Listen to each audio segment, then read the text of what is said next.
want to say something that I was reading the paper just a few minutes ago, one of the morning's papers here Yes, sir. in Washington, D.C., and there's an article, a huge article, on people fleeing Somalia, a place called Somalia in North Africa. And they are fleeing there because of tribal conflicts, et cetera, et cetera, et cetera, without a lot of details being given in a very long article about what the tribal conflicts are about. But there are these tribal conflicts among people of color all over the world. They go on all the time. Much fighting. Nobody doing much work, but everybody's doing a lot of fighting and finding reasons to fight about, but nothing being done of any constructive value. And these are most of the reports that I get wherever you find people of color. The darker the people, the more fighting there's going on.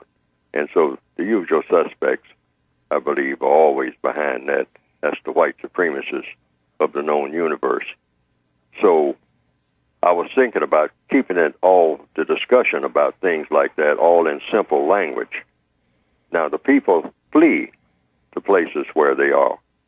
People are fleeing all over the world. They're going in, they're getting into rickety boats and whatnot, and taking their families, got their babies in their arms, and little bags and suitcases and whatnot, whatever they can scrounge around, sometimes just an old blanket with all of their possessions wrapped up in it, and it's on their shoulders, and they go for thousands of miles sometimes across desert lands, and have to put up with robbers and thieves and whatnot, have to put up with animals sometimes, I imagine, in some places, attacking them at night.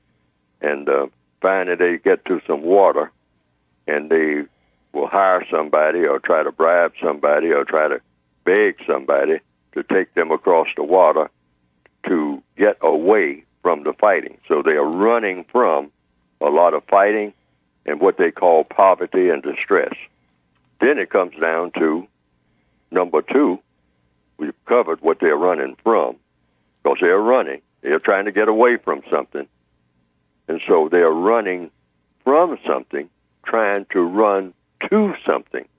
Now, what is the something that all of these people are trying to run to? Two things, according to what they themselves say. Jobs, because they don't have any. They don't have any way of making a living, what they call it. And that's jobs, number one. And number two, schools.